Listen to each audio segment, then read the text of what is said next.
사랑하는 여러분, 오늘 말씀 제목은 애통하는 자의 복입니다. 말씀의 은혜, 은총이 함께하기를 축복합니다. 애통하는 자는 복이 있나니 저희가 위로를 받을 것이며, 이렇게 말씀하죠. 예수님이 우리에게 산상에서 말씀하신 팔복 중에 두 번째입니다. 신년 초니까 팔복을 여러분에게 다 나눠드리고 다른 말씀들 주도록 하겠습니다. 하나하나 단계 올라가시기를 바랍니다. 그런데 여기서는 전제 조건이 애통하는 자예요. 애통이 무슨 뜻입니까? 우리말 국어사전을 보면요, 몹시 슬퍼하다, 그런 뜻입니다. 그런데 여기에서 무엇을 위하여 애통하라고 했습니까? 우리는 무엇을 위해서 애통해야 될까요? 그 무엇이 빠져 있습니다. 교회를 위해서 애통할 수 있고, 나라를 위해서 애통할 수 있고, 신앙을 위해서 애통할 수 있고, 그리고 치유의 소망을 위해서 애통합시다. 그리고 또한 개인의 문제들을 놓고도 애통해야 합시다. 그런데 전제 조건이 있어요. 개인의 소망이 믿음이 바탕이 되기를 축복합니다. 즉, 애통이 육체의 소망, 즉 육체의 정욕을 위한 것이 아니기를 바랍니다. 왜냐하면 애통하며 기도하여도 자신의 탐심, 정욕을 위한 것은 답이 없습니다. 구하는 모든 것이 하나님의 은혜 가운데 있기를 소망합니다. 사람이 겸손과 하나님에 대한 경외함으로 설 때, 겸손과 경외함이 함께할 때 재물과 영광과 생명이 함께하는 것이에요. 그렇지 않고는 육체의 소욕을 구하는 것이 되어서 더 큰 실패와 좌절을 맛보게 됩니다. 기독교인들이 기도는 하되 무너지는 이유가 여기에 있습니다. 사람은 자신의 욕구와 욕망이 좌절될 때요, 이때 중심을 잘 잡아야 됩니다. 이 시점에 자신의 모든 것을 예수님께 맡겨야 됩니다. 그렇지 않으면 바로 그때 또아리를 틀고 혀를 날름거리고 물으려고 하던 독사처럼 슬픔은요, 순식간에 여러분의 영혼들을 잠식합니다. 순식간에 여러분들의 영혼을 공격해버려요. 이런 애통은, 이런 슬픔은요, 정신을 혼란케 하고 영혼을 황폐화시켜버립니다. 인간의 욕망은요, 마시면 마실수록 갈증이 나는 바닷물 같습니다. 그래서 자기 마음으로 행하는 것이 무너져서 집착하기 시작하면 집착만 강해집니다. 마음에 갈증이 넘칩니다. 인간 마음의 극심한 가뭄은요, 갈라진 땅에 물 한 컵 정도 뿌리는 정도예요. 그래서 충족되는 듯 하다가 불만족이 되어버립니다. 육체의 소욕에 포로된 인간은 점점 비참해집니다. 그 창조주 하나님을 욕구 충족의 수단으로 생각해서 점점 하나님을 마음에 두기 싫어합니다. 그리고 급기야 자신에게 복 주신 이가 누구인지 잊어먹게 됩니다. 이런 인생은 어리석어서 점점 가난하게 됩니다. 욕망이 커질수록 영혼은요, 하나님에게서 멀어지기 때문입니다. 그 참된 애통은 부활의 주님과 멀어질 때 슬퍼하고 회개하는 것이 참된 애통입니다. 이것이 복 중의 복입니다. 이럴 때 애통하며 회개해야 되는 것이에요. 우리는 알아야 됩니다. 오늘 말씀은 애통해야 한다고 모든 사람에게 복을 다 준다, 이런 전제 조건이 아니라는 것이에요. 예수님께서 말씀하신 애통이란 축복이 전제되는 애통이에요. 이 말씀은 참된 팔복 중의 하나입니다. 요나가 물고기 뱃속에서 진심으로 회개하듯이 그런 슬픔이 함께할 때 참된 축복의 애통이 되는 것이에요. 그러기에 애통의 결과물은 축복입니다. 그런 축복의 애통이 뭡니까? 경건한 애통, 신앙적인 성격을 띤 애통을 가리키는 거예요. 경건한 애통이 세속적인 애통과 다른 것은요, 세속적인 애통은 슬퍼하는, 애통하는 사람을 더욱더 불행하게 만듭니다.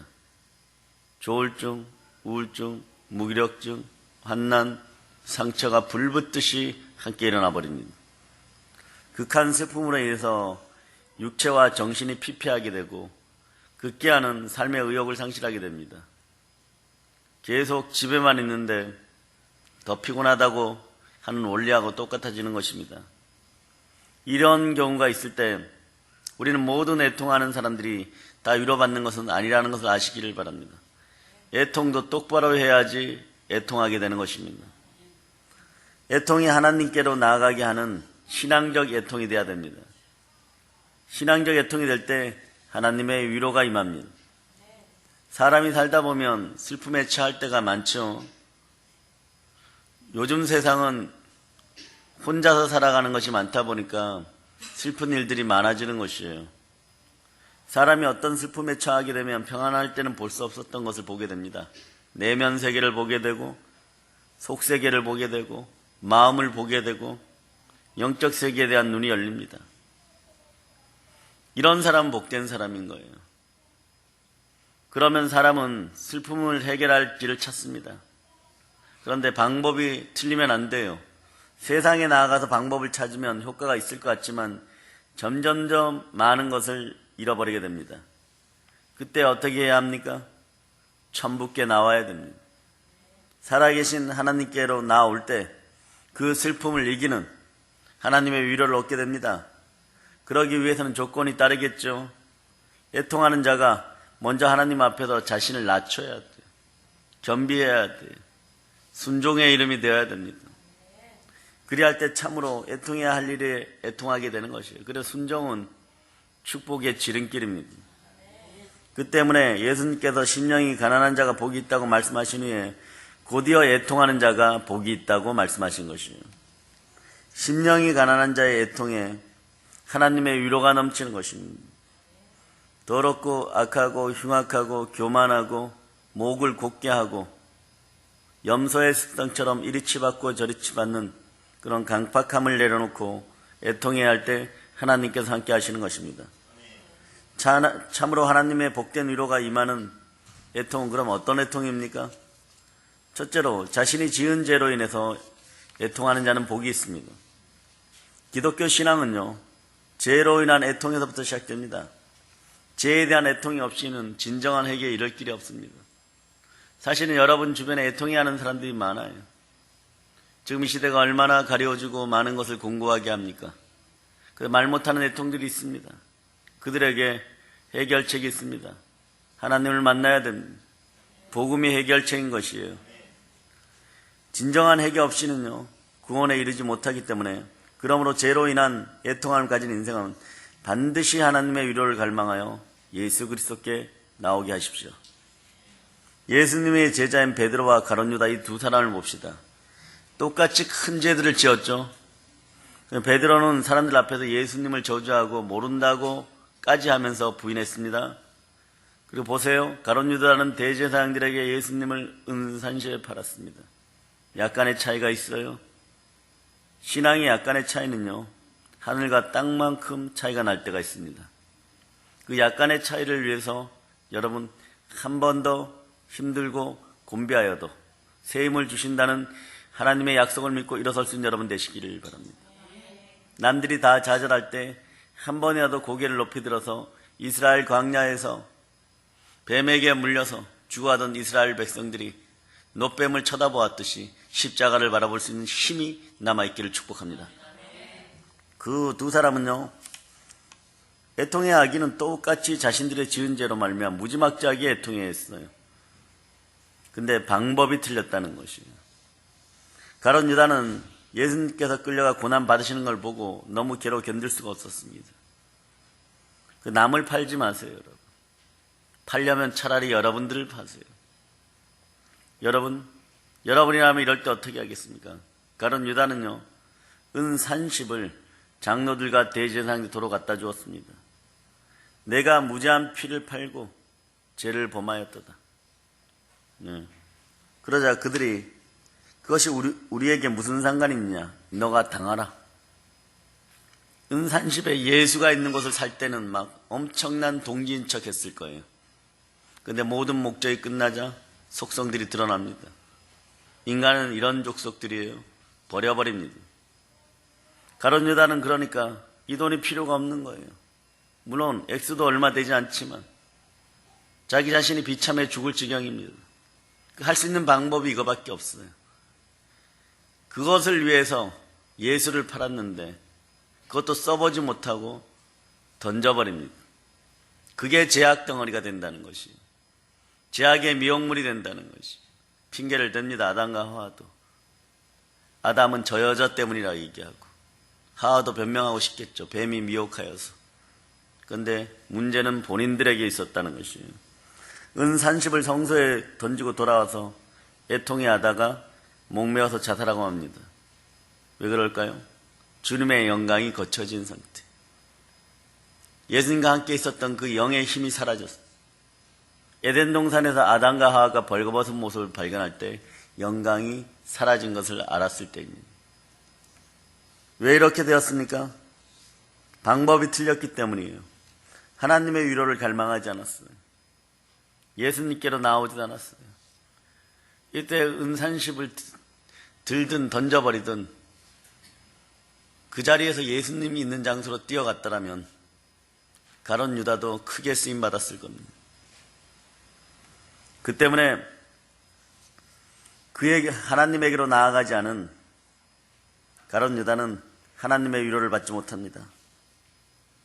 아무리 큰 좌절과 절망 가운데 있어도 하나님의 위로가 있으면 살아납니다.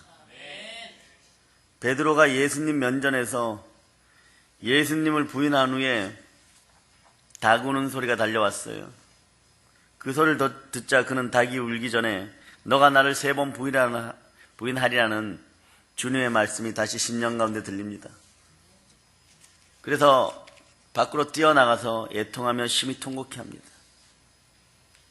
그리고 어쨌거나 목숨 부지하고 죽는 것보다 더 창피한 인생이지만 살아가고 있었어요. 배는 고프니까 할 수 있는 것은 고기 잡는 일밖에 없습니다. 베드로가 고기 잡이를 나갔다가 부활하신 예수님이 해변가에 계신 것을 보니까 물에 뛰어들어서 헤엄쳐서 다른 제자들보다 앞서 예수님께 갑니다. 이게 중요해요. 앞서서 가셔요. 힘드십니까? 앞서서 성전에 나오십시오. 이럴 수 있기를 축복합니다. 성령 위기의 순간에 우리 성도들에게 임재하셔서 예수님 곁으로 달려가게 하셔서 그는 하나님이 위로를 갈망하고 예수님께 달려갑니다. 예수님께서 이러한 베드로를 보시고 그의 죄를 용서해 주시고 또한 큰 사명을 주심으로 위로합니다. 여러분, 신앙생활하다 인간적인 문제가 생겼을 때 인간적으로 풀려고 하지 마세요. 먹이고 입히고 사주고 선물하고 그래봐야 소용이 없습니다. 영이 자라야 됩니다. 신앙적인 문제가 발생했을 때, 인간 사이에 그런 문제가 발생했을 때 영적인 것을 높이세요. 기도하고 말씀 보고 전도하고 더 열심히 사역하고 죽도록 전도하고, 그러면 하루해가 지나기 전에 여러분의 영이 업그레이드 되면 그 원수 같은 인생이 이해가 되기 시작하고 용서가 되기 시작하고 그쪽도 마음이 녹아있는 것입니다. 영은 높은 곳에서부터 아래로 흐르기 때문에 여러분의 영이 자라지 않으면 다른 사람에게는 아무것도 기대하지 마세요. 그 영은 여러분보다 더 지렁이 같습니다. 어떤 사람이든 자신이 지은 죄로 인해서 애통하고 예수님께 나오면 예수님 멸시치 아니하십니다. 예수님 죄를 용서해 주십니다. 예수님은 큰 위로를 베풀어 주십니다. 성경은 말씀하죠. 하나님의 구하시는 죄사는 상한 심령이라. 하나님이여 상하고 통회하는 마음을 주께서 멸시치 아니하시나이다. 여호와는 마음이 상한 자에게 가까이 하시고 중심에 불붙듯이 통회하는 자를 구원하시는도다. 아멘, 할렐루야. 예수님께서 십자가에 높이 달리셨을 때 예수님 왼쪽과 오른쪽에도 십자가가 세워지고 강도들이 각각 달립니다. 사실 흉악한 살인자들이죠. 사회에서 큰 무리를 일으켜서 죽어 마땅한 죄인이에요. 그런데도 그 처지에서도 목이 곧고 교만한 염소 같은 인생들은 뭐라고 얘기하냐 그러면 자기 처지도 비참한데 가난한 교만이 그래서 더 무서운 거예요. 있어서 교만한 것은 나중에 그것만 해결하면 됩니다. 가난한 교만은 철사로 꽁꽁 묶인 듯이 하여서 어떠한 처지에 있든 자기보다 연약한 사람이 있으면 물어뜯습니다. 그래서 여러분의 영들이 쓰레기 같아지면 안 돼요. 쓰레기 같은 영혼들은 핏줄도 물어뜯습니다. 그런데 이 자가 그런 자예요. 뭐라고 얘기하냐 그러면 이렇게 얘기합니다. 너가 그리스도냐? 그러면 너와 우리를 구원하라. 너가 그리스도가 아니냐? 너와 우리를 구원하라. 빈정됩니다. 이런 뜻이죠. 너가 그리스도이면 거기에 왜 매달려 있어? 이런 뜻이겠죠. 그가 다른 한 강도는요, 마음이 너무나 괴로웠습니다. 제가 받은 가장 황당한 질문 중에 하나가 뭐냐 그러면, 당신이 주의 종이라면서 죽은 자가 데려다 놓으면 살려? 데려와 볼까? 이렇게 얘기했어요. 근데 하나님이 처절하게 뭉개버리시더라. 그 위에 들리는 소식들을 보면 처절하게 뭉개집니다. 하나님은 결코 만홀히 여김을 받지 않습니다. 단장은 무슨 일이 있지 않을 것 같아도 공의와 자비가 하나님의 은총 가운데 이 땅을 두르고 있다는 사실을 기억하시기를 바랍니다. 애통해하는 사람들은 믿거나 믿지 않거나 양심의 법이 적용이 돼요. 그래서 교회 나오고 싶어지고 용서를 받고 싶어지고, 그 나이가 들어서 그동안 인색하게 살았던 모든 것들을 들고 나와서 고려대 발전에 써주세요. 연세대 발전에 써주세요. 네? 미혼모들을 위해 써주세요. 그리고 이 세상에서 오늘만큼 행복한 일이 없었다. 근데 그동안 50년 돈 벌 동안은 왜 행복하지 못하는 것입니까? 가룟 유다 같아서 그래요. 들으면 마음이 무지 아프시겠지만 마음이 늘 은삼신양에 있었던 것입니다. 그러니까 여러분들은 만몬에게 마음을 빼앗기지 마세요. 물질 귀신들에게 마음을 빼앗기지 마세요. 오직 성령 하나님께 마음을 위탁하면 진심 어린 애통이 통하는 시간이 옵니다. 그래서 여러분들이 은혜 달라 축복 달려 하지 않아도 시온의 대로 은혜의 대로 축복의 대로가 열리는 것이에요. 근데 다른 한 강도는요, 마음이 너무 괴로웠습니다. 그는 자기의 죄가 얼마나 추악하고 죄의 결과가 얼마나 무서운지 아는 거예요. 십자가 달리면 이미 끝난 인생이고 그 무서움을 알아야 되는 것입니다. 자기의 옆 십자가에 못 박히신 분은 자기가 알기로는 죄도 없고 흠도 없는데 하나님의 아들이심인데 이걸 깨닫게 되는 거예요. 자기는 자기의 죄로 말미암아 죽지만 이 죄 때문에 예수님께서 고난 받으신다는 것을 안 겁니다. 그는 다른 강도에게 얘기합니다.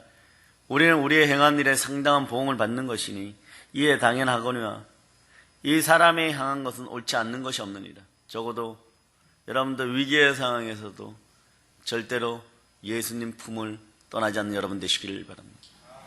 그분을 어떠한 장소에서도 높일 수 있기를 축원합니다. 그러므로 부활의 주님이 주인 되어서 그분께 순종하여 나가는 사람은 삶의 희락의 영이 말쩌다. 그는 죄로 인해서 심히 가슴 아파하고 애통했어요. 영혼이 멸망하는 것에 대해서 고통스러웠던 거예요. 우리는 삶 속에서 우리의 영혼을 돌아볼 수 있는 시간들이 있어야 됩니다. 그때가 언제입니까? 여러분의 인생에 십자가가 걸릴 때, 여러분이 십자가에 못 박힐 때, 십자가에 못 박히는 것처럼 고통스러워질 때 뭐라고 얘기합니까? 예수여, 당신의 나라에 임하실 때 나를 생각하소서. 아멘 할렐루야. 죄로 인해서 애통하는 사람에게 예수님이 어떻게 대하셨어요? 예수님이 멸시하셨습니까? 예수님이 그를 외면하셨습니까? 그렇지 않습니다. 예수님께서는 그에게 위로의 말씀을 주십니다. 내가 진실로 너에게 이르노니 오늘 너가 나와 함께 낙원에 있으리라. 이와 같이 자기의 죄로 인해서 애통하며 예수님께로 나오는 사람은요, 흉악한 강도라도요, 죽는 순간이라도 예수님은 위로와 축복을 더하여 주시고 평안을 허락하십니다. 그래서 예수님 바라보는 인생만큼 축복된 인생이 없는 거예요. 진정한 애통은 애통해하고 예수님을 바라볼 수 있는 인생들이 되는 것입니다. 그런데 주 예수 그리스도를 믿어 구원 얻은 성도라고 할지라도 일생 동안 거듭거듭 죄로 인해서 우리는 애통할 수밖에 없죠. 왜 그렇습니까? 본질적으로 예수 그리스도에 대한 믿음이 없기 때문인 거예요. 하나님이 책망하는 자는 예수 그리스도를 향한 믿음이 없는 사람들입니다. 성령께서 오시면 책망하는 자가 있는데 주님을 믿지 않는 그들을 책망하는 것입니다. 본질적인 죄 하나가 해결되면 여러분 나머지 자질구레한 것들은 우수 떨어져 가는 것을 여러분들이 체험할 수 있기를 축복합니다. 왜냐하면 일생 동안 믿는다고 하려도 옛 속성이 있는 사람들은 죄를 짓습니다. 그럼에도 교회 나오니까 은혜 받고 씻기울 때마다 죄값을 느끼는 거예요. 우리가 하나님의 말씀에 순종하여 주님을 기쁘시게 하면 살기를 원하지만 그가 마음대로 되지 않고 그만 넘어지고 곁길로 가는 때가 생기기 때문에 이러므로 정도의 차이가 있을지라도 모든 성도들이 이런 일로 인하여 슬퍼하고 괴로워하고 탄식하게 되는 것입니다. 사도 바울같이 무엇을 잘못했을까 할 정도로 온전히 24시간 목숨 걸고 하나님께 매달린 주의 종도요, 이런 분들도 고통 속에서 애통해야 합니다. 죄 가운데서 애통해야 합니다. 위로가 되십니까? 여러분의 진정한 위로는 바울이 되어서는 안 됩니다. 여러분들이 이 순간에 이렇게 위로받으면 안 됩니다. 바울도 그랬는데 그런 위로가 아니에요, 여러분. 예수 그리스도를 통하여 어떠한 상황에서도 이분이 평안을 허락하시고 나를 들어주시는구나. 그런 위로가 있기를 축복합니다. 로마서 7장을 찾아봅니다. 로마서 7장 18절로부터 25절입니다.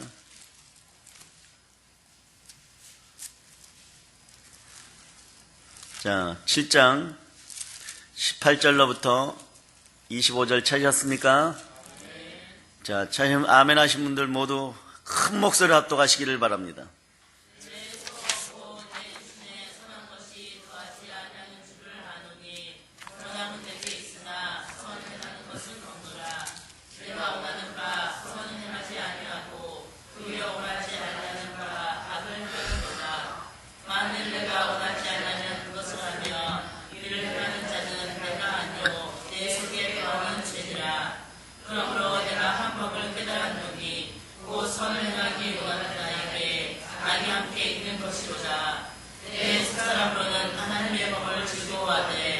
내 지체 속에서 한 다른 법이 내 마음을 파악하사로 내 지체 속에 있는 죄의 법으로 나를 사랑하는 것을 보는도다. 오라 나는 공부한 사람들이다. 이 상황에 비해서 누가 나를 건져내랴. 우리 주 예수 그리스도로 말미암아 하나님께 감사하리라. 그런즉 내 자신이 마음으로 하나님의 법을 육신으로 죄의 법을 섬기노라. 내 속에 곧 내 육체 속에는 선한 것이 하나도 들어있지 않다는 것을 나는 알고 있습니다. 이런 뜻이죠. 마음으로는 선을 행하려고 하면서도 나에게는 그것을 실천할 힘이 없습니다. 참 아프고 슬픈 얘기예요. 나는 내가 해야 하겠다고 생각하는 선은 행하지 않고 해서는 안 된다고 생각하는 악을 행하고 있습니다. 그런 일을 하면서도 그것을 해서는 안 되겠다고 생각하고 있으니 결국 그런 일을 하는 것은 내가 아니라 내 속에 들어있는 죄들입니다. 여기에서 나는 한 법칙을 발견했습니다. 곧 내가 선을 행하려 할 때는 언제나 바로 곁에 악이 도사리고 있다는 것입니다. 나는 내 마음속으로는 하나님의 율법을 반기지만 내 몸속에는 내 이성의 법과 대결하여 싸우고 있는 다른 법이 있다는 것을 알고 있습니다. 그 법은 나를 사로잡아 내 몸속에 있는 죄의 법의 종이 되게 합니다. 나는 과연 비참하고 처참한 인간입니다. 누가 이 죽음에서 나를 구해줄 수 있겠습니까? 고맙게도 하나님께서 우리 주 예수 그리스도를 통하여 우리를 구해 주십니다. 나는 과연 이성으로는 하나님의 법을 따르지만 육체로는 죄의 법을 따르는 인간입니다. 이런 고백이에요, 여러분. 사도 바울은 죄로 말미암아 크게 번뇌하죠. 그는 주님을 위해 선하게 살기를 간절히 원하고 또 그렇게 갑니다. 육신이 약하여 쓰러지고 곁길로 갈 때도 너무도 많습니다. 그래서 그는 슬퍼하고 괴로워합니다. 아버지 하나님께서 이러한 바울에게 위로를 주십니다. 이로 말미암아 그는 하나님의 사랑의 높이, 깊이, 길이, 넓이 모든 것을 깨닫게 되죠. 또한 죄를 이기는 능력이 자기 속에 더욱 크게 임한 것을 체험하게 됩니다. 오직 부활하신 주님만 의지하게 되는 것이죠. 부활의 주님이 주인된 하나님의 자녀들은 사도 바울처럼 신앙생활이 깊어지면 깊어질수록 더욱더 죄의 추악함을 더욱 예민하게 느끼게 됩니다. 그에 더욱 거룩하고 성결한 삶을 살려고 합니다. 그렇기 때문에 죄를 범하면 심히 애통하게 되는 거예요. 사랑하는 여러분, 믿음의 주여 온전하게 하시는 예수 그리스도를 바라보시기를 바랍니다. 경건한 애통을 하면 언제나 하나님의 위로가 함께하고 그 이후에 평강이 찾아오는 것입니다. 이때부터 축복의 시발점이에요. 하나님께서는 애통해 하는 우리에게 성령의 권능을 더해 주시는 것입니다. 성령의 권능이 더해지면 하나님의 용서가 느껴집니다. 평안이 찾아오죠. 성령의 권능을 더해지면 하나님의 위로가 느껴집니다. 용기가 생깁니다. 성령의 권능을 더해지면 성결한 삶을 살아가기 시작합니다. 이때부터 스타트가 시작됩니다. 축복이 시작됩니다. 사랑하는 여러분, 이러한 위로의 복을 받는 사람이 되기 위해서 항상 죄를 애통하는 마음의 그러한 자세를 가질 수 있기를 축원합니다. 부활의 주님 늘 임재하여 주시고 늘 안아주시옵소서. 사랑하는 믿음의 성도들을 안아주시옵소서. 그의 하나님께서 베푸시는 하나님 용서로 인한 기쁨과 성령의 충만한 능력을 삶을 살아갈 수 있는 여러분 되시기를 바랍니다. 첫째는 죄 때문에 우리는 애통해야 하는 거예요. 그러나 이제는 이 시점에 나라와 민족을 위해서도 애통해야 하시기를 바랍니다. 둘째로 자신의 연약함을 인해서 애통하는 사람 복이 있습니다. 하나님께서 사람에게 복을 주시기 전에 하시는 일이 있어요. 그게 뭐냐고요? 먼저 그 사람의 연약함을 철저히 깨닫게 해줍니다. 그리고 애통하는 마음을 가지고 환난과 고난의 길을 때로는 걷게 합니다. 그래서 우리의 부족과 무익을 내려놓고 무릎 꿇을 때가 복의 시작점입니다. 야곱은 자기 지혜를 믿었습니다. 총명을 믿었어요. 꽤 많은 자기 성품을 쪼여서 인간의 깨로서 수단으로서 살려고 했습니다. 이러한 야곱이 자기의 연약을 철저히 깨닫게 되기까지는요, 무려 20년 정도의 시간이 걸립니다. 그동안 한난질고 속에 풍상을 겪으면서 조금씩 자신이 연약한 존재임을 깨닫기 시작합니다. 결정적으로 그가 자신의 연약함을 깨달은 것은요, 이제 타향살이 해갖고 외지에서 열심히 살아서 돈을 좀 벌었을 때예요. 이제 가지고 고향으로 돌아옵니다. 노비와 짐승떼를 끌고 가족과 함께 고향으로 돌아올 때 얼마나 설레겠습니까? 그런데 고향 가까이 야복강 가까이 왔을 때 하나님은 죄를 기억해내게 합니다. 죄는 결코 아름다운 것이 아니에요. 죄는 원수예요. 죄는 죽음으로 여러분들을 몰아갑니다. 그때 죄의 보응이 시작되는 거예요. 가장 행복해야 될 때. 그래서 하나님을 속이지 않는 여러분 되시기를 바랍니다. 주님은 만월의 여김을 받지 않습니다. 여러분 한번 생각해보세요. 가장 행복해야 될 때, 이만하면 됐다고 생각할 때 주님이 누르시면 어떡하시겠습니까? 형님을 속인 죄로 말미암아 자기를 죽이려는 형님의 낯을 피해서 외지로 도망가게 되었어요. 그때 일이 기억나는 것입니다. 그래서 혹시나 하고 사람들을 앞서 보내니까 정탐을 해보니까 형이 동생이 온다는 말을 듣고 400명의 군사를 거느리고 달려온다는 보고를 하는 거예요. 죄는 또한 사고를 정지시킵니다. 왜 400명이나 데리고 올까? 에서는 환영하기 위해서 데리고 나오는데 또 유세도 좀 떨치고 싶었겠죠. 물론 괘씸한 마음도 있었을 것이고. 그런데 하나님이 이미 그 마음을 어루만지시잖아요. 중요한 사실은 뭐냐 그러면 그때 야곱의 머리는 나를 죽이러 오는구나 이 생각밖에 안 드는 것이. 가슴이 철렁 내려앉고 하늘이 무너지는 것 같아요. 여러분도 죄 짓고 나면 정말 바람만 살짝 불어도 그것 때문이 아닌가 그렇게 여러분들이 생각하는 것이죠. 그는 인간의 깨를 가지고 여러 가지 계책을 세우고 그래도 마음이 불안해 견딜 수가 없는 거예요. 이때 중요합니다. 이럴 때 하나님 곁이냐 세상이냐가 중요합니다. 혼자 야복강 나룻에서 앞을 응시하다가 할아버지의 하나님, 아버지의 하나님을 비로소 기억해내고 20년 전에 주님이 단을 쌓게 하신 그 사건을 기억합니다. 그래서 기도하면서 하나님의 사자 밤새도록 씨름하는 거예요. 밤새워 기도한다는 얘기죠. 새벽이 가까웠는데 하나님의 사자가 야곱을 이기지 못하니까 야곱의 환도뼈를 치니까 위골이 돼버리는 거예요. 씨름해보세요. 거기만 잡아 당겼다 그러면 위골이 될 수 있습니다. 이제는 도망갈 수가 없는 처지에 빠지고 말죠. 야곱은 비로소 자신이 지렁이처럼 연약한 존재인 것을 발견하고 이로 인해서 그는 애통하며 하나님께 부르짖고 하나님께서는 애통하는 야곱에게 큰 능력을 주시고 유래해 주십니다. 자, 이사야 41장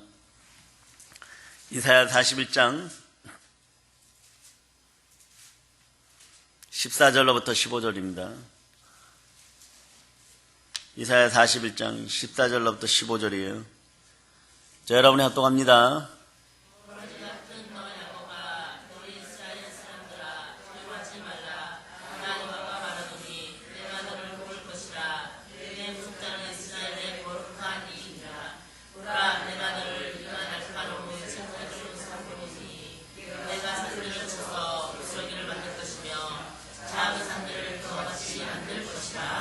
네. 이사야 41장 14절로부터 15절에서 이렇게 말씀하죠. 개역 성경입니다. 단어가 하나가 좀 바뀌었어요. 지렁이 같은 너 야곱아, 너희 이스라엘 사람들아 두려워 말라. 나 여호와가 말하노니 내가 너를 도울 것이라. 내 구속자는 이스라엘의 거룩한 자니라. 보라, 내가 너로 이가 날카로운 새 타작기계를 삼으리니 내가 산들을 쳐서 부스러기를 만들 것이고 작은 산들로 겨같이 할 것이며. 야곱이 일어났을 때 밤은 지나가고 해가 떠오릅니다. 그가 비록 절뚝거리며 나아갔지만 하나님께서 에서의 마음속에 있는 오난을 녹여버렸기 때문에 에서는 동생을 만나자마자 끌어안고 울지요. 형제니까. 그리고 에서는 데리고 온 군사로 야곱의 가족들을 호위하겠다고 합니다. 지렁이는요, 튼튼한 이빨도 날카로운 발톱도 없습니다. 공격할 수 있는 무기가 전혀 없어요. 그저 꿈틀거리고 기어다닙니다. 그래서 지렁이 같은 야곱의 족속들은 그 숫자가 아무리 많아도 꿈틀거리는 것밖에 못하는 거예요. 야곱이 연약하여서 지렁이 같은 자신을 깨닫고 애통하는 마음으로 하나님께 도움을 구합니다. 그래야 하나님께서 그에게 새 타작기에 같은 이빨을 주시고 태산 같은 문제를 부서뜨리고 평지같이 만들도록 티끌처럼 만든 놀라운 위력이 저와 여러분에게 야곱에게 임했듯이 임하기를 축복합니다. 모세도 한번 볼까요? 나이 40에 모든 것을 다 할 수 있을 것 같아요. 정치, 군사, 경제, 자신의 힘, 경제력까지 대단했죠. 그리고 자기를 양자 삼은 바로의 공주가 이집트 역사상 처음이자 마지막으로 여왕이 돼요. 여황제가 되거든요. 훗날에 그렇게 됩니다. 그러니까 이때가 얼마나 좋았겠어요. 애굽의 종살이하고 있는 이스라엘 백성들을 자신의 힘으로 해방시킬 수 있다고 굳게 믿죠. 그 일을 실천하려고 하다가 오히려 살인자의 누명을 쓰고 실제로 살인하고 애굽의 바로왕을 피해서 미디안 강조로 도망갑니다. 사실 왕자가 누구 하나를 때려 죽였다고 해갖고 노예를 하나 때려 죽였다고 해갖고 그렇게 될까요? 그 내막은 바로가 보기에는 반역이기 때문에 그런 것입니다. 그는 40년 세월을 양치는 목동으로 지내면서 비로소 자신의 연약함, 부족함을 철저히 깨닫고 양떼를 끌고 할 일이라는 게 이거밖에 없어요. 호레스산 주변에 풀 찾아서 빙빙 도는 일밖에 없습니다. 맨날 대하는 인생들이 짐승 양이기 때문에 뭐 말할 것도 없습니다. 언어도 처음부터 말 더듬는 이가 아니었었는데 말을 안 사용하다 보니까 말도 더듬게 됩니다. 모세는 처처에 있는 쓸모없는 떨기나무를 보고 자신과 흡사하다거나 바람에 날리는 저 떨기나무 인생, 바짝 마른 인생, 뿌리도 두지 못하는 내 인생, 나그네 된 나와 비슷하구나. 내 인생은 참 기구하구나. 막 이러고 있는 거예요. 모세가 자신의 연약함을 깨닫고 심히 애통해 하니까 하나님께서 떨기나무 가운데 불길로 임하게 됩니다. 그리고 모세에게 하나님의 위로가 함께하게. 위로가 함께하고 주님께서 그에게 안수하시니까 위대한 영도자가 되는 거예요. 뭐 이런 일이 다 있습니까? 하루아침에 대통령급이 돼버려요. 하나님의 방법은 그런 거예요. 하나님의 방법은 그런 겁니다. 감옥에 감방 제수를 총리 만드시는 분이죠.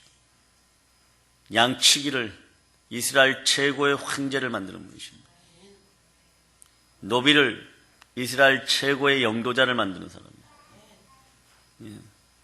소몰이 농부꾼을 최고의 권능자를 만드시는 분이죠. 마찬가지로 베드로라는 이 남자도 갈릴리 바다에서 잔뼈가 굵어온 남자죠. 그 때문에 그는 남보다도 투지가 강하다고 생각했고 고기도 잘 잡는다고 생각했어요. 예수님께서 제자들과 마지막 만찬을 드시고 감람산으로 올라가죠. 감람이 올리브예요. 그래서 현대어 성경을 보면 올리브산에 올라가시다 이렇게 되어 있습니다.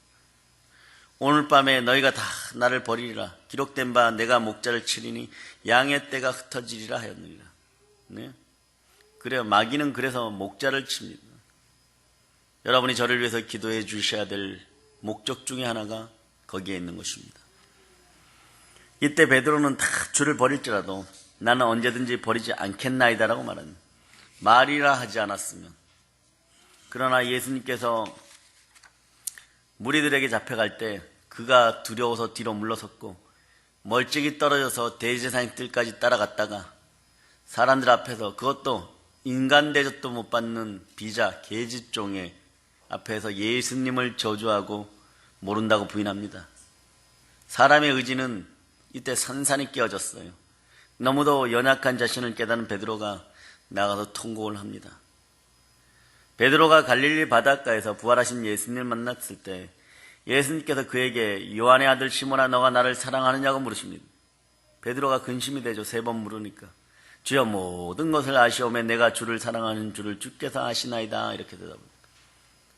예수님을 사랑하지만 환경에 압박이 다가왔을 때 여럿이 무릎을 꿇고 그렇게 행동할 수밖에 없었던 베드로. 어쩌면 오늘날 우리들의 모습일 수도 있습니다. 예수 믿는다고 하면서 그럴 수도 있습니다. 여러분들이 조용히 기도하거나 성령의 은혜가 임하거나 안수받고 나면 가슴에서 이렇게 슬픔이 막 흐느끼듯이 올라올 때 그때가 언제냐 그러면 예수 그리스도 그분을 믿음으로 많이 부인해놓고 살았던 인생들, 예수님을 모르고 살았던 인생들이 상처받을 때 그 상처가 회복될 때 그 아픔과 서러움이 자연히 나오는 거예요. 그게 나올 때 감사해야 돼요. 내 아픔과 서러움이 떠나가는구나. 주께서 나의 얼굴을 다시 기억하시는도다. 예, 그렇게 얘기하세요. 베드로는 그날 이후로 예수님이 사명을 허락하십니다. 내 양을 먹이라. 여러분들도 언제 제일 많이 발전하냐 그러면 기도하고 말씀 보고 전도할 때. 그래서 금식은요, 여러분이 좋을 때 하는 것이 최고의 금식이 됩니다. 내 남편이 잘 되을 때 금식하는 거예요. 내 아들에게 좋은 일이 있을 때 금식하는 거예요. 그런데 우리는 나쁜 일이 있을 때 금식하러 나옵니다. 그것도 잘하는 거예요. 그러나 먼저 좋은 일이 있을 때 축복에 축복이 더해지라고 기도하고 금식할 수 있는 여러분 되시기를 바랍니다. 그런데 그렇지 않죠. 조금 생기면 좋다 막 그러고, 예? 주일이 무슨 상관이냐, 비행기 타러 가자 막 이러고, 네? 가서 하필이면 올라가지 말라는데 기한 계석에 올라가서 쫄딱 미끄러져 가지고 다리 다 까고 부러지고 그러고 찾아오더라고요. 그래도 이 인간을 그냥 마음 같아서는 그냥 모른다고 하고 싶은데 어떻게 하겠어요. 또 치료해 줘야 되고. 가지 말라는데 꼭 가가지고 뒤집어 씌워져 갖고 오고 그럴 수 있어요. 여러분. 그게 베드로예요. 그러나 내 양을 먹이기 시작하는 순간부터 하나님의 권능의 손길이 임하여서 어떻게 됩니까? 부활의 증인으로 땅끝까지 나아가게 되는 것이에요. 사랑하는 여러분, 오늘 인간들을 통하여 위로받지 마세요. 인간들을 통하여 위로받아도 여러분의 심령은 오래가지 못합니다. 예수 그리스도를 통하여 위로받는 여러분이 되시기를 바랍니다. 그러므로 우리가 자신의 연약함을 깨닫고 애통하는 것이 얼마나 중요한 일입니까? 아버지 하나님은 자신의 연약함을 깨닫고 이것으로 말미암아 애통하는 자는 끊임없이 능력을 더해 주십니다. 축복을 더해 주십니다. 우리의 능력이라는 것은 하나님이 함께할 때 생겨납니다. 이제 애통하는 마음으로 하나님을 의지하고 하나님의 도움을 간절히 구하기를 바랍니다. 애통하며 나아가는 사람은 언제나 위로를 체험하게 됩니다. 두려워하는 모든 것들이 부지불식간에 임할 수가 있습니다. 나사렛 예수의 명언의 두려움과 불안과 불평과 원망과 불안의 영들이 다 사라짐을 예수님의 이름으로 선포합니다. 기생하지 마세요. 불안에 기생하지 말고, 여러분의 두려움에 기생하지 말고, 여러분의 불순종에 기생하지 말고 그냥 하나님의 자녀답게 그날 예수 피공로 아래서 담대하게 살아가세요. 어제까지 죄증을 뭘 어떡합니까? 오늘 회개하고 주님의 십자가 바라보고 담대히 일어설 수 있기를 축복합니다. 그리고 주가 배정하는 양들을 먹이세요. 영이 커지면 양들이 많아집니다. 그러면 교회로 데려오세요. 교회에서 양육하는 거예요. 꼭 어리석은 인간들이, 본인들이 양육하는, 양이 양을 어떻게 양육합니까? 데리고 오는 양이 자기보다 더 큰데, 교회가 양육하는 거예요. 목자가 양육하는 것입니다. 그 이론은 하나님의 도우심과 능력의 임재로 나타나는 거예요. 사도 바울은요, 동분서주하죠. 얼마나 열심히 합니까? 그의 기록을 보면 개수와 싸우는 것 같고 야수와 싸우는 듯이 그런 영적 전쟁을 해가는 거죠. 제가 제일 먼저 해야 될 것은 집회 때나 부흥회 때나 평상시에도 여러분들의 영을 느끼고 싸워줘야 되는 것이죠. 대한민국의 모든 목회자들이 이 부분은 저와 같이 되기를 바랍니다. 그런데 그 사람의 바울 사도의 육체에 연약이 많았어요.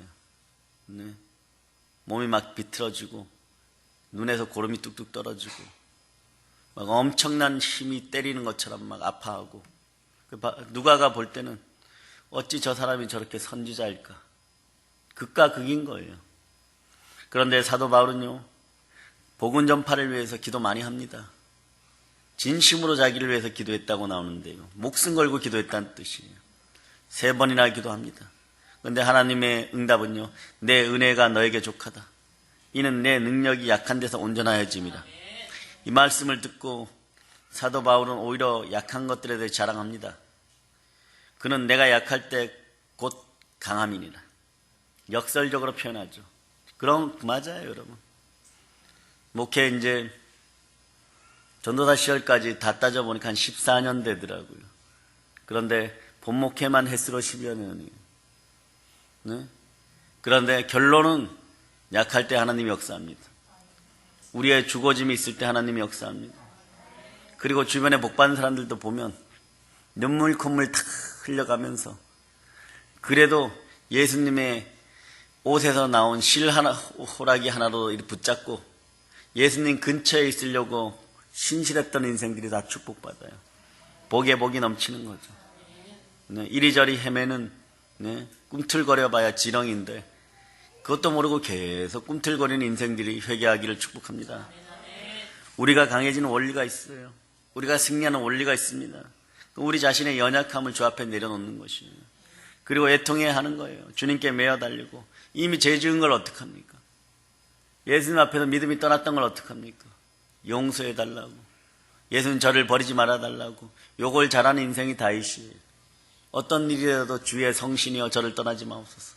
여호와 하나님 저를 버리지 말아 주시옵소서. 죄 짓고도 아주 뻔뻔스럽게 잘했어요. 네? 자식에게 반역 사건으로 공격당하면서도 회개하고, 네? 자기가 잘났다고 좀 교만해졌고 목이 뻣뻣해지니까, 목이 뻣뻣해지면 다른 사람을 죽입니다. 교만한 자는 다른 사람을 죽여요. 사단은 다른 사람을 멸망시켜요. 교만하니까 백성들 7만 명을 온역으로 죽이게 하고, 뭐 이게 왕입니까? 왕이에요. 지금 탄핵 정국 같은 바로 내려오라 그러겠죠. 그때는 하나님이 눌러주시니까, 또 정치를 너무 다윗이 잘해서 놓았으니까 내려오진 않았지만, 네. 그러다 연약한 깨닫고 회개하는 거예요. 예. 주의 일꾼들이 복음을 전하기 위해서 특히 힘쓸 때 자신들의 연약함 알아야 됩니다. 주의 일꾼들은 연약함으로 인한 애통함이 반드시 있어야 돼요. 늘 연약함을 깨닫고 성령 도와주세요. 오 하나님이여 저를 붙들어 주시고 도와주시옵소서. 하나님의 도우심이 절실히 필요합니다. 한번 따라해 보세요. 성령님, 절대 저를 떠나지 마세요. 네, 저는 죄인입니다. 도와주세요. 이럴 수 있어야 돼요. 이럴 때 축복받습니다. 전적으로 하나님을 의지하면 성령의 권능이 크게 임하여서 믿음의 성도들이 많은 은혜를 받는 것을 볼 수 있습니다. 네. 한 사람이 기도를 인도하다가 몸이 굳어버리더니 성의 마지막 날에는 제대로 되는 몸 찬양이 성도에게 임하고, 여러분은 이제 교회를 자랑하셔도 됩니다. 적어도 이 사실만큼은 자랑해도 됩니다. 동영상을 많이는 올리지 말고 한 3일간만 밴드에 하나 올렸다가 내리시기를 바랍니다. 알 건 알아야 돼요. 우리끼리니까. 우리끼리는 알아야 됩니다. 찬양하니까 몸 찬양이 일어나는 거예요. 그런 체험을 일평생에 주의 종들도 못하는 사람들이 많아요. 성령님이 누구신지도 모릅니다. 네? 엄청난 축복이 임한 거죠. 그 엄청난 축복이 당사자 한 명에게만 임한 겁니까? 아니요. 우리 전체에게 임한 거예요. 그것을 누리고 자랑할 수 있는 여러분 되시기를 바랍니다. 우리가 약할 때 꼭 강하다는 걸 압니다. 우리의 연약함을 애통해하며 하나님께 고백할 때 하나님의 도우심과 능력을 힘있게 합니다. 우리가 기도할 때 이러죠. 하나님, 그때 왜 저를 도우시잖아요. 그때 좀 도왔으면 제가 망하지 않았잖아요. 그때 너 안 망했으면 그때 죽었느니라 하나님이 얘기하시는 거예요. 네? 그때는 다 너가 너 힘으로 하지 않았느냐 그렇게 얘기하는 거예요. 근데 언제 아십니까? 철저하게 낮아졌을 때 부족합니다. 무익합니다. 그런데 주의 일을 하고 싶습니다. 전도를 하고 싶습니다. 손도 떨리고요. 다리도 접니다. 내가 가면 저 사람 나를 비웃을 것인데 주여 저의 눈을 가리워 주시고 저 사람 우리 교회에 나오게 도와주시옵소서. 이럴 수 있는 인생들이 되기를 바랍니다. 이제 하나님의 위로 속에서 복된 삶을 살아가는 여러분 되시기를 축복합니다. 살아계신 주님의 이름으로 축복합니다. 첫 번째는 죄 때문에, 두 번째는 우리의 연약함 때문에, 세 번째는 뭡니까? 이웃을 향한 연민 때문에 애통해 하시기를 바랍니다. 즉 절망과 슬픔에 처한 이웃들을 외면하지 않는 여러분 되시기를 바랍니다. 사랑의 여러분, 이 세상에 살지만 세상에 속한 사람이 아닙니다, 여러분들은. 그래서 우리는 이런 사람들이에요. 세상에 속하지만 거하지 아니하노라. 무슨 얘기냐고요? 믿음의 성도는 세상에서 밥 벌어먹고 살지만 분리된 삶을 살아야 돼요. 그렇다고 해서 우리가 완전히 세상을 예면하는 것이 아닙니다. 오히려 세상에 나아가 다른 사람의 슬픔과 고통을 나누고 성교하고 구제하고 나누는 삶을 충만히 살아갈 때 여러분의 집에 창고가 넘칩니다. BJ 목사님이 저한테는 그런 걸 잘 안 보내는데 저기 평택교회에는 보냈나 봐요. 네팔이 너무 춥습니다. 예수님은 우는 자와 함께 우시는 분이에요. 우리가 예수님의 마음을 가지고 세상에서 고난당하는 자를 위해 함께 애통해 할 때 하나님의 위로가 임하게 되는 것입니다.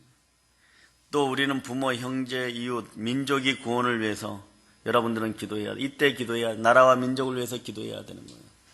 전기가 들어올 수 있다는 것에 감사해야 돼. 우리 교회 시설은 거의 난방의 90% 이상이 전기로 갑니다. 그런데 난방 시설을 하고 싶어도 전기가 없는 나라가 있어요. 북한, 네팔. 올겨울에 추위가 빨리 끝나기를 축원합니다. 저는 어릴 때부터 이상한 습관이 하나 있었는데 구정이라고 하는 설날만 지나면 겨울이 다 지나간 것 같아요. 강원도 태백은 춥고 겨울이 긴데 제 마음속에는 명절날 떡국 먹고 나면 봄이 왔다고 느끼고 열심히 사는 거예요. 뛰어나도 공 차고 친구들 데리고 온 산을 다니고 그러다 보면 정말 따뜻합니다. 그런데 알고 보면 그 도시가 다른 도시보다 강원도에 있는 다른 도시보다 봄이 한 달 늦어요. 진달래가 피고 저쪽이 질 때 여기 피고 철쭉이 피었다가 질 때 여기 철쭉제 하고 있고 그런 시기에 그런 추운 땅에서도 마음의 봄은 일찍 오는 것입니다. 여러분은 늘 봄일 수 있습니다. 예수 그리스도와 함께하면 되는 것입니다.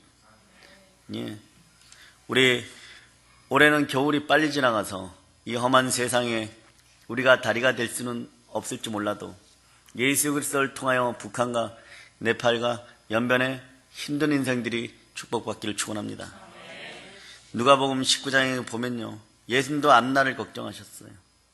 예수님께서 예루살렘 가까이 이르러 예루살렘 그 도시를 내려다 보시고 눈물을 흘려서 한탄하십니다.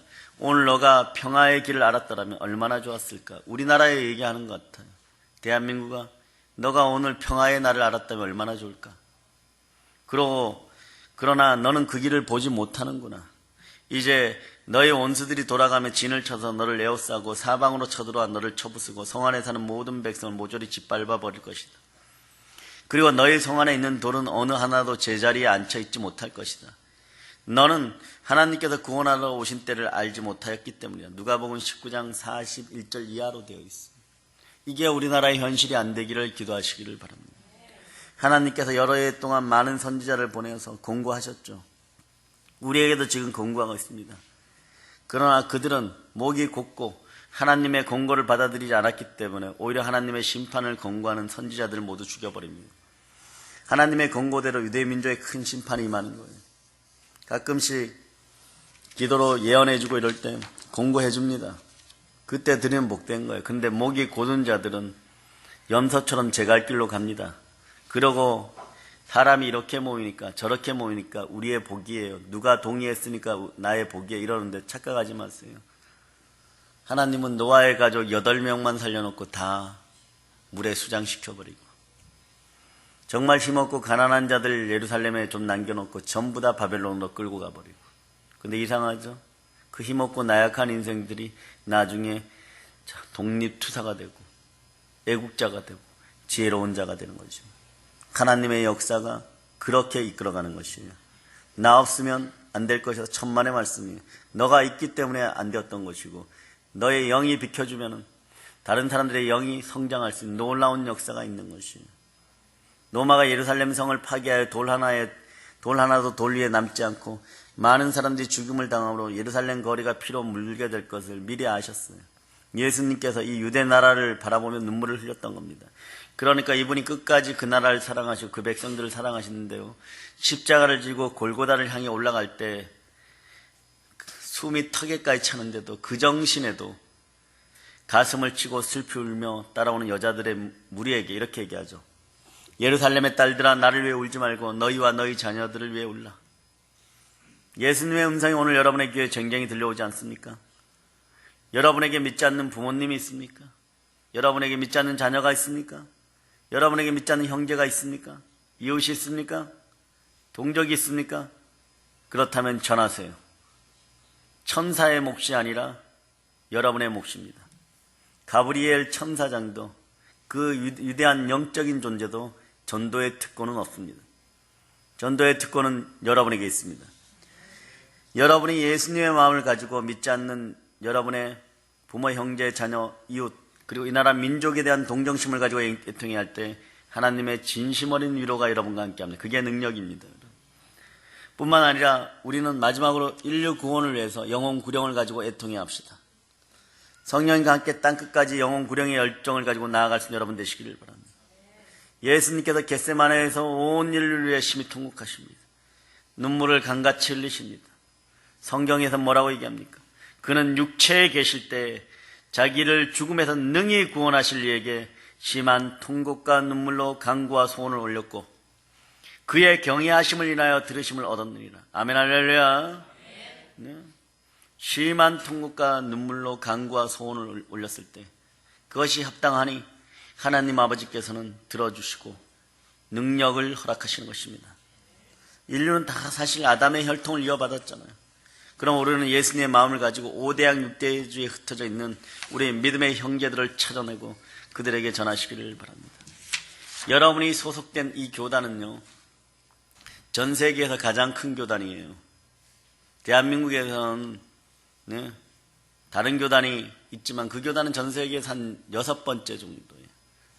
전 세계에서 가장 활발하게 기도하고 성령과 함께 전하는 교단 소속들이에요. 여러분들에게 그런 충만한 영이 있기를 바랍니다. 네? 여러분 불신자를 위해 애통하는 여러분 되시기를 바랍니다. 그리고 그들의 구원이 여러분의 상급인 동시에 위로가 될 것입니다.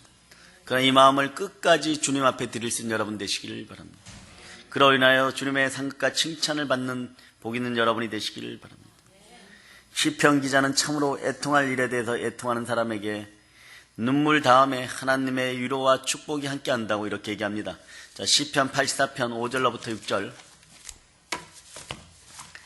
시편 84편 5절로부터 6절. 자, 여러분이 합독하십니다.